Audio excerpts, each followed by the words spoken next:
Hello and welcome to EDFL Web TV from the Sporting Globe. My name's Pellizzeri, joined by Adem, Saricaoglu. Adem, the weather has improved markedly. It is finals time and we have got some of the biggest stories of the EDFL season to talk about this week. You can smell it in the air, Teo. That time of year has finally arrived, the one we've been looking forward to most. As great as the season has been, the best is yet to come. So the biggest talking points of the week. We had relegation, we had finals, just so much to choose from. Adem, your choice off the top. Where would you like to start? As I predicted, Teo, last week on the podcast, Tullamarine getting over West Coburg in the qualifying final on Saturday at Windsor Hill. Congratulations to Tullo, Ash Manning and the boys down there. They are into the Division 1 Grand Final, Essendon Ford Division 1 Grand Final, of course, Teo.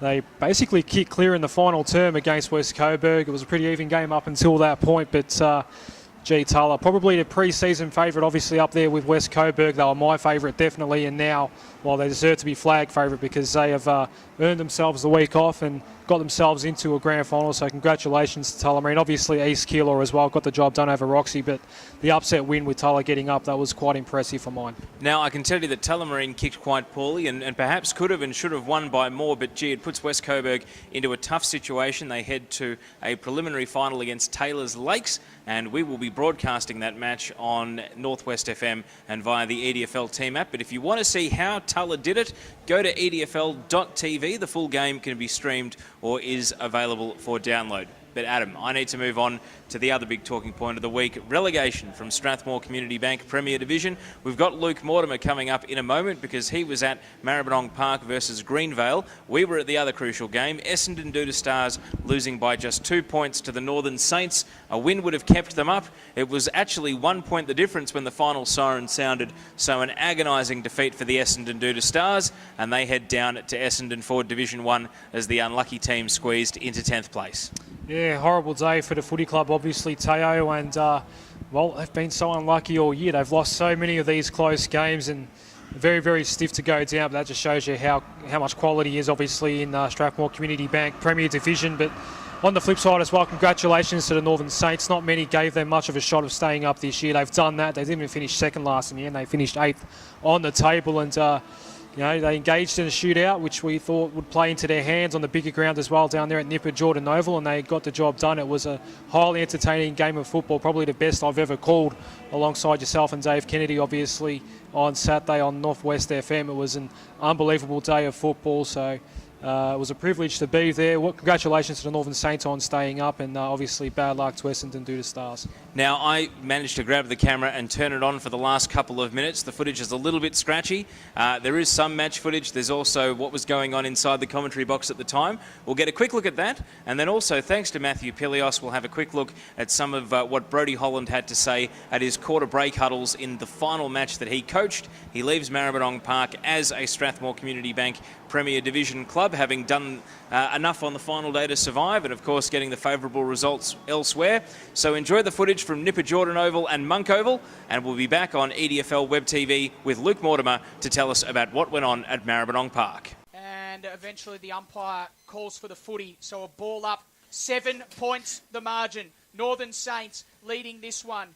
A spot in Premier Division next year is on the line. How cruel would it be if Duda's lost by a point again? Here come the Stars once again through Laguda. He's 65 out, puts it to the hot spot. Oh, it's a mark to Clark. Plays on, dribbles it home.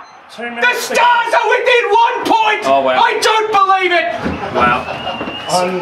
I'm actually going to have to take the headset off. I'm sorry, I know we don't commentate favouring and barracking, but, you know, I love this place, and God, what a game. What a game. 1 point margin. I can tell you on the table as it stands that if Duda's at the front, Marby will be relegated because Northern Saints 79.70, Maribyrnong Park 78.66. So if Duda's at the front, it will be Marby getting relegated. Northern Saints by a point back in the middle, 120 seconds left. Jake Brown's kick was smothered, chasing it back there. Is Rounds, gets it now. Got to go again, Essendon Stars. His kick wasn't great for Caruso's got it. Usually a good user, and very nicely gets it to Simeone. He's right on the outskirts of 50, Michael Simeone. Inside 50, Rocky Ferraro takes the mark. It might be Stocko, and regardless of what he does with this ball, he's just got to use up his 30 seconds here. Should be enough now, I think. How long left? 1 minute to go. Matt Stocko can win the game and keep the Northern Saints in Premier Division. Has a little poke at it, goes across the face, won't register a score. Couple of Mark, paid it. Still a tough people though, and a really hard shot coming up for Rocky Ferraro. Wow, it's a big call by the umpire. He's paid the mark Ferraro on the impossible angle. You just think he needs to eat some time. They got 40 seconds. 40 seconds to go. He's in the shades, very, very long shadows now of the trees behind the western ends of Nipper Jordan Oval. He's going to go with the left foot snap, Rocky Ferraro. That won't register a score. Takes the mark. Did it stay in play? It did. It is sharing the ball around inside 50 to 1. There's nothing that Essendon Stars can do about this. We're inside the final minute, and Feeder Ahmed has the ball for the Northern Saints. Now, theoretically, you can take up his 30 seconds, give up They're done, guys. 10 seconds to go. 30 seconds, and it's all over. Dudes will go down. It's over. Feeder Ahmed, he's going to have his shot. Staying up the Saints, he misses. It doesn't matter. Northern Saints have survived after coming up from Division 1 last year, and Essendon Stars are going down. Unbelievable. 1 point loss. I don't think that behind after the siren counted. Dave, did they wave the flags? They did wave the flags, Taylor. So 2 points. Unbelievable. This is just such a cruel, cruel game football at times. For Northern Saints, it is pure elation and pure joy. They have done what many thought would be impossible. They have survived in Strathmore Community Bank Premier Division for another season, and Essendon Stars on an epic final day are relegated, losing their 6th game of the season by less than a goal. And Maribyrnong Park, who were brave against Greenvale, didn't get the points, but they hold on and survive, and they will return to Premier Division next season. An unbelievable final day. It delivered everything we thought was possible of it, guys. And these scenes out there on the ground, it's handshakes at amicable. The Dooders players will be shattered, and, well, last year's premiership scenes were something to behold, but for Northern Saints, this will feel just as good. Right, you've got to keep the pressure on. The one thing that I liked was the voice. We drowned them with voice and communication out there, boys, and the bumper bars off the play was fantastic. They're just fantastic. Do not go away from it because they don't know what to do. Like pressure on. We go, even if it's a nil or draw this quarter, right, that's exactly what we want. Remember, the one key to this into the wind is we're going to have to possess the footy. If you get an opportunity to cigar, possess the footy, and even just take your full seconds with the footy and then release it. Take your full seconds and then release it. And then pressure. If you get time to waste a bit of time off the clock into the wind. And I reckon we're just starting to get on top of them. And you must hold on to the footy. Time in possession. Do not lose the footy. All right? And really panic-free footy in this quarter. And let's get over the top. 20 yards. Every single one of these. Every single one.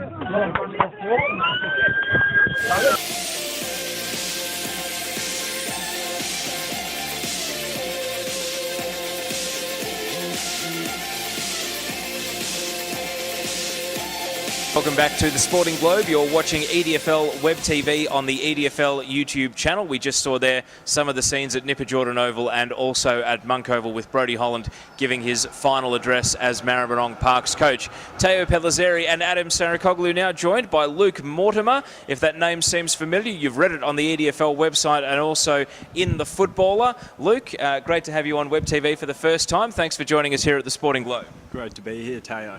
Now, you were at Monk Oval at the weekend. What amazing scenes at the finish. Maribyrnong Park may have lost the game, but they did avoid relegation. So tell us about the end to the match and some of the scenes that you saw as Marby left the ground and also what Brodie Holland, the coach, had to say after the game.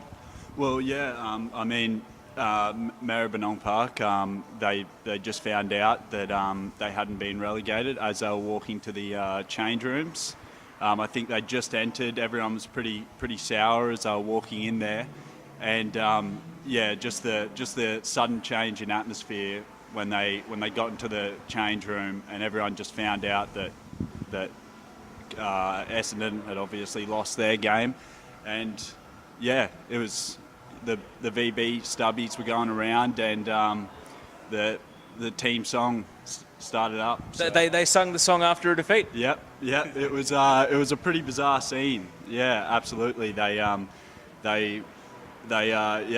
Brodie Holland was never seen him in a happier mood in his life. It was obviously a a great way to finish the season. What were some of the things he said to you when you interviewed him after the match? Well, you know, like he was pretty real about the results for this season. Obviously, I think they've taken away 3 or 4 wins the whole season, and yeah, he was pretty disappointed from that perspective. But at the same time, he was pretty adamant that his side didn't deserve to be relegated. I mean, they've had heaps of boys come through the mix in the top 22 this year. You know, they've had a lot of injuries. Now, Luke, on the flip side, we knew what Greenvale's situation was going into the game. They obviously needed to beat Maribyrnong Park on Saturday, but they also needed Avondale Heights to take care of Keilor. And lo and behold, the Blues got up and actually upset arguably the premiership favourite, which meant Greenvale was not playing finals. So even though they won the game, talk us through the atmosphere in the Greenvale rooms afterwards. Yeah, well, I'm not 100% sure when Greenvale first found out, but yeah, when I walked past the Greenvale change rooms, everyone was slumped around the perimeter. Everyone was pretty disappointed. You know, Greenvale did everything that they could in the last. I mean, they've won 5 of their last 7 games, and as Steve Paxman said after the game, you know, they beat the team that they were hoping to steal the spot from. They beat Keilor last week, and you know, the result on last Saturday counted for nothing in the end. So there was a real sense of disappointment. It left us asking Teo as well after the game. We're obviously at Nipper Jordan Oval. Did Greenvale actually sing the song? We understand they didn't, Luke. No, they didn't. They didn't sing the song. Yeah, I mean, it was a really disappointing end of the season. There was nothing to celebrate at all for Greenvale. Now, what about the fans around the ground? We understand quite a big crowd was out there at Monk Oval. What was the atmosphere like, and what were some of the things you saw and heard through the course of the day? Well, I mean, obviously the Maribyrnong Park fans were pretty stoked. I mean, they were just about to take an almost top 4 side to the hammer, all the way to the end, to the final minute of the final quarter, which obviously didn't end up happening. But they were so involved in the game the whole way, and you know, obviously when Greenvale got in front in the last 10 minutes, the Greenvale fans had a crack back, and they were they even went up to the burger stand at one point and asked for free relegation burgers. Well, the Marby Barbie stand will be staying in Premier for another season, as we know. Now, Luke, you've been following Premier for most of the season. As we know, you're a Queenslander who's following and covering your first season of Aussie rules, and you've taken to the league like a duck to water. But we've kept you around Premier just to get a feel for the 10 teams in that division, and having seen a number of the contenders, probably more than Adem and I through the course of the year, because we've been going around the 3 divisions. But you've been following Strathmore, Aberfeldy, Avondale and Keilor quite a bit through the season. So who do you actually think is going to win the premiership, and who do you think will actually get the job done from here? Well, yeah, I mean, obviously, I would definitely say that Aberfeldy have got it in the bag, and I say that so confidently because, you know, like obviously, you know, a few weeks ago I might have said Avondale Heights, but you know they've had an off form back end of the season, and Strathmore are definitely up there as a contender, but I think when push comes to shove, I think that Aberfeldy are going to clean up Keilor on the 6th of September, and then they're going to take it to Strathmore in the final. It's a brave tip, Luke. Are you worried at all about how hit and miss Aberfeldy can be? And as we all know, they're playing in a knockout final this weekend. There's no second chances here. Their bad days have been pretty bad, Luke, but you think they're going to have 3 good ones to finish the season? Well, watching Aberfeldy since round 15, I think that they've really straightened their head out, and they're focused on, you know, their problems came from that second half during their earlier games this season, and they've you know, Mal Michael's been working closely with Cabillo, the captain, and I think I think they've definitely got that 4-quarter effort under control now, and I think that they will take it to Strathmore in the final. Well, Luke, that's your prediction, and I'm looking forward to holding you to it. But we've loved your work keeping an eye on Strathmore Community Bank Premier Division through the course of the season, and we look forward to reading more of your match reports in the footballer through the course of the year. Thanks for joining us at the Sporting Globe. Thank you, Taylor.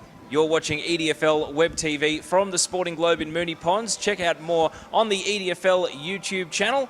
We'll be back in a moment to look ahead to the weekend of finals action coming up.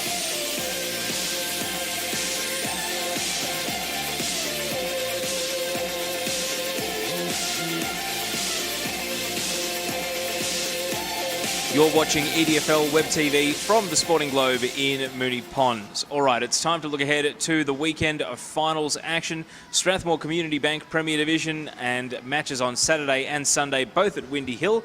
The one on Saturday is the Northwest FM and EDFL Team App match of the round.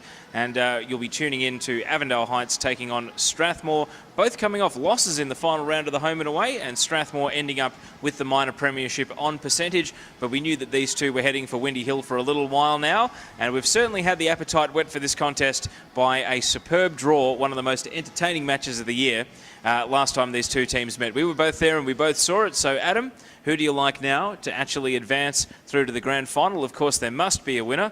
We'll go 5 minutes each way for extra time if once again they are level at the end of the fourth quarter.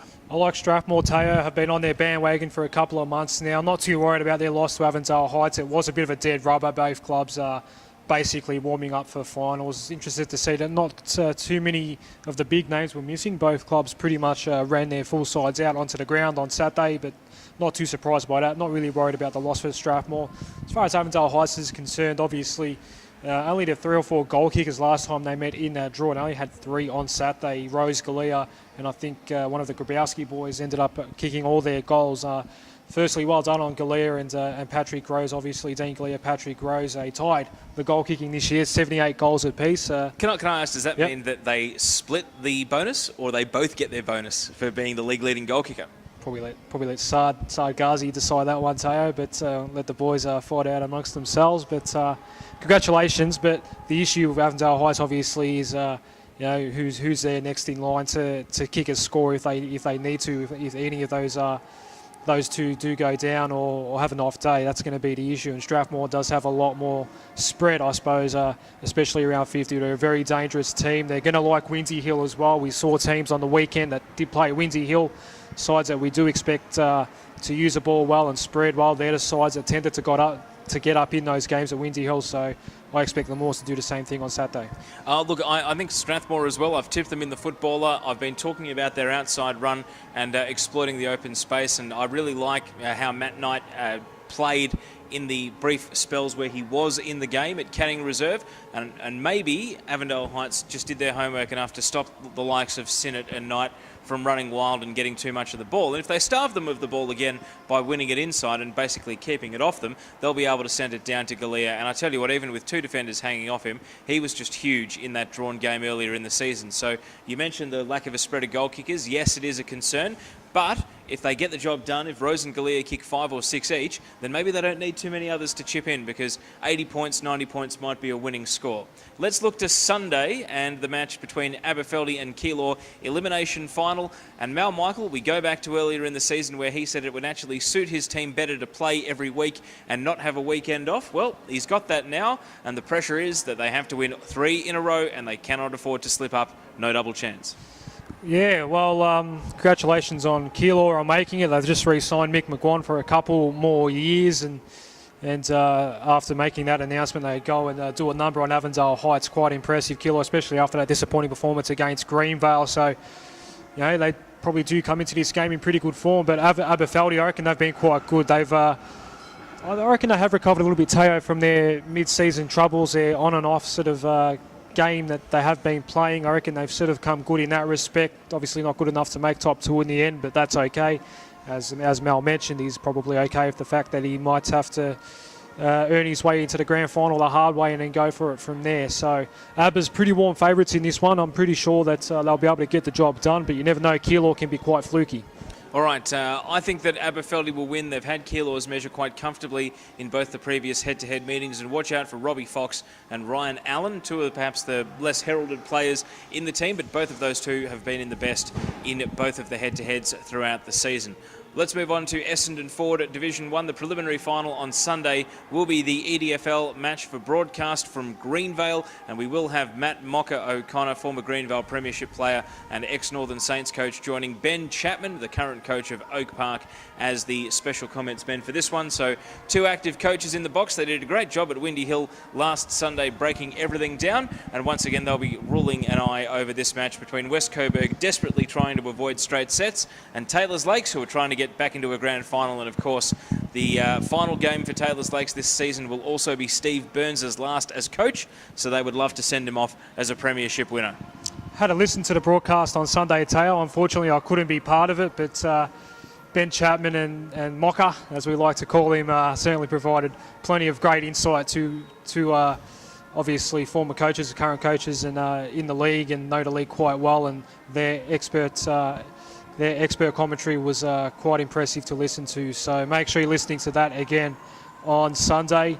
Yeah, obviously Taylor's Lakes was pretty good against West Meadows. They got the job done. Obviously a very tough week for them, but they managed to pull through and get the job done. I reckon West Meadows, from what I saw, I did manage to see most of the last quarter, Teo, thought they were very spirited, and they certainly did not give up the fight, and certainly pushed Taylor's Lakes all the way. It was probably in the last 10 minutes or so that the Lakers were eventually able to kick clear. So Taylor's Lakes did well to get through into this game, and obviously it's a tough ask against West Coburg, but you'd expect the Burgers to bounce back. And West Meadows, a lot to build on there for Dave Connell in his first season. If he can keep the prying eyes of Premier Division away and stop other Division 1 teams or Northern or Western Region clubs from flinging a bit of money around, it's a very difficult situation at this level of footy to hold on to a list and to retain players, because as you know, clubs rise and fall, and if someone is splashing the cash over in the WRFL or the Northern League, perhaps they might try and come in and raid a club like West Meadows, who's only just finished putting the pieces together. But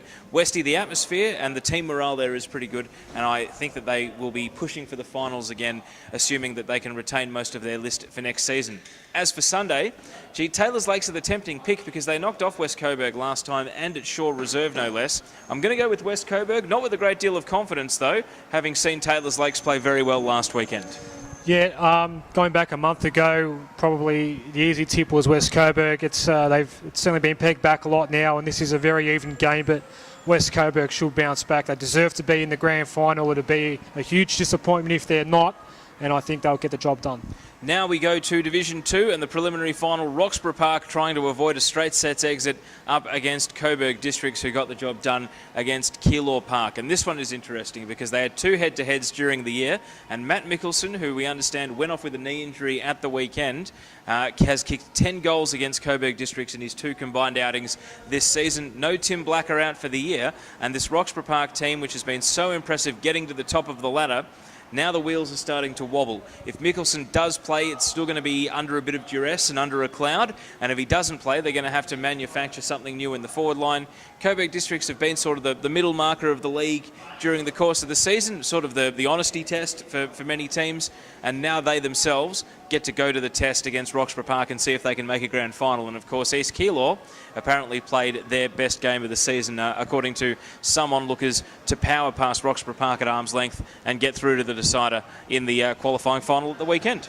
Yeah, looking forward to how this one plays out, Teo. Obviously, Roxy, you mentioned the wheels might be falling off, but we said that 2 weeks ago going into the last home and away game. I think it was against Moonee Valley, and quite impressive that day to Maggie. So you'd expect that not to be too much of an issue come Saturday. Obviously, they've had a couple of weeks now without Blacker, and if Mickelson's there or not, they'll certainly be up for the challenge. That is for sure.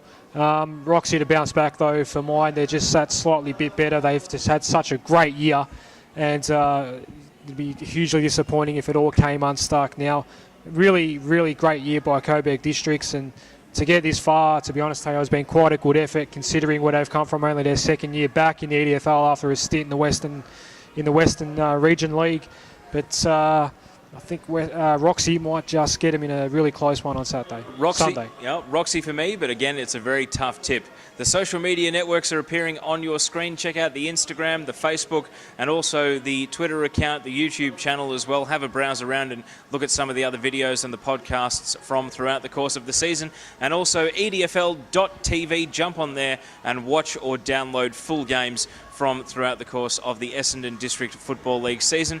Well done to all the junior best and fairest winners. Those have been published up on the Facebook page, so if you haven't seen those yet, we had a great night at the Moonee Ponds Bowling Club, and thank you very much to the Calder Cannons coach, Andrew Jago, who came down and gave a really rousing guest speaker talk to the under-14s and the under-16s in the room. And I tell you what, they were already league medalists, but if they weren't motivated already, Adam, I reckon they would have been after hearing the coach of the Cannons have a chat to them. And of course, the League Best and Fairest is coming up Monday week, Monday, September the 8th. So the Night of Nights is coming soon, and we might actually have a bit of a preview of that next week and run the rule over who we think will win.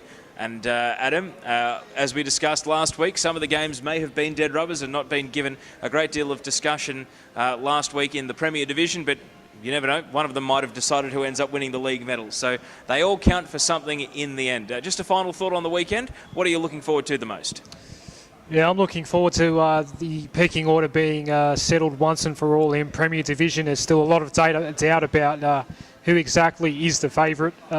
It's probably out of three. I feel pretty bad leaving Keilor out of that conversation, Teo, but Aberfeldy, Strathmore, Avondale Heights, I reckon we'll get our answer as to who is genuinely the favourite. It's probably going to come out of the qualifying final between Avondale and Strathmore, but you never know if Aberfeldy do an absolute number on Keilor Park and the other two look like they may have struggled through their game, then perhaps Abers are the favourite. Certainly Luke Mortimer thinks so. So looking forward to it, and yeah, for mine that's going to be the big talking point of the weekend. Also, obviously, the other two games will have those grand finals settled in Div 1 and Div 2.